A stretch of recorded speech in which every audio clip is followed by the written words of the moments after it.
Welcome back. Let's talk about the price of gold, which has been setting new records all year so far in 2025, including a fresh record high yesterday. Our next guest says the best Trump trade is gold, and he says it has more room to run despite holding close to record highs. Let's find out more. John Ing joins us now. He's President and Chief Executive Officer at Maison Placement Canada. John, thanks a lot for coming in. There's all kinds of talk these days about how to be positioned in the Trump era. Why do you think gold is the ideal so-called Trump trade? Well, for the last 3 years, central banks have been buying gold, and to the point that they are the largest buyer of the supply today. Now we think we know why. There's talk now of, and it's almost unheard of revaluing the U.S. dollar.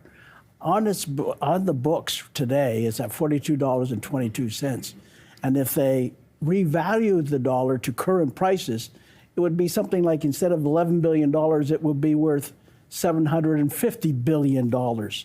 Now, that sounds outlandish, but in the 30s, this is exactly what happened. Gold was at $20, it went to $32, and the government spent $800 million. So it sounds kind of funny. However, it's in the last month, something like 400 tons of gold has been shipped from London to New York vaults. Now, it's a curiosity why. There's some people that said it's because of tariffs. That's a possibility. There's a tightness in the markets.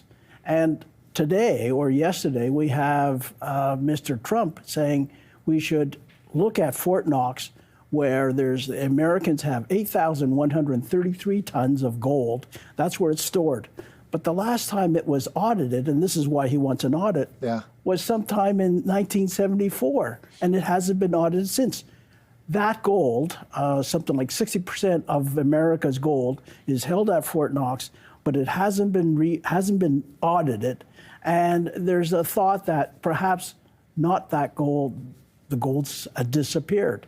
Now, there's there's less supply there, less gold there than is believed. Is that correct? That's correct. That's the suspicion of what an audit might show? That's correct. And then the Americans, of course, are the largest holders of gold. They have 8,100 tons. There is the Chinese, who have been buying gold for the last 3 years, and the Germans have been buying gold in every country. And you're talking central banks here? Chinese central bank here, German central bank? That's correct. Right. And it's been a curiosity as to why they have been buying gold. Now, we know the Americans are the largest debtor in the world at something like $36 trillion. And now we have tariffs in order to pay for their bills, et cetera, that it's a wild, wild west. Norms are being violated, crashed, and that.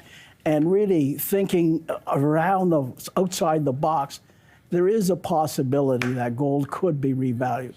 And so, in essence, this story is a call on the U.S. dollar and a concern or a feeling in the markets that the U.S. dollar could significantly depreciate from here. Is that the well? There has been some time, because the Americans, and it's been my position for a long time, the Americans are so indebted that the U.S. dollar is suspect. The U.S. dollar has been strong because interest rates are strong in the U.S. Versus elsewhere.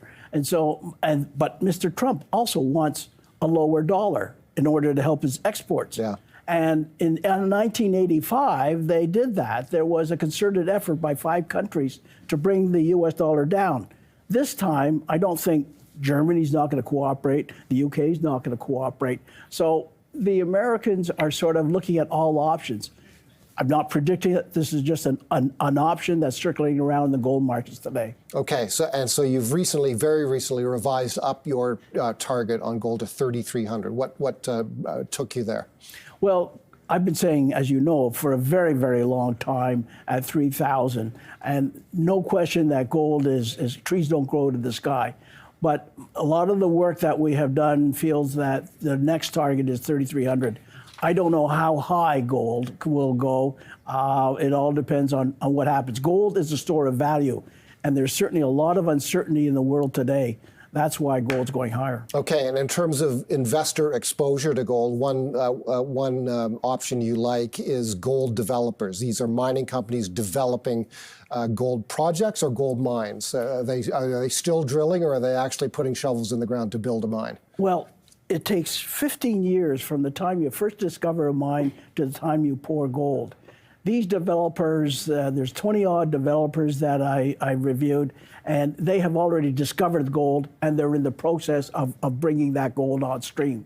And the reality is that there's a very few gold mines that are coming on stream, so there's a competition for that. And thus, companies like BT Gold, McEwen Gold, McEwen Mining, the developers are where it's at. The explorers, and we're going to have something like 30-odd thousand prospectors in a couple of weeks. Everybody has a dream of owning the gold mine, of discovering the gold mine. That could happen, but the odds are in this gold cycle that the developers are where the money's at. Okay, so a couple of that you like are B2 Gold and McEwen, correct? McEwen Mining. McEwen Mining. John Ing, thank you a great deal for joining us, as always. Good to be here. John Ing, an expert in gold, and has recently bumped up his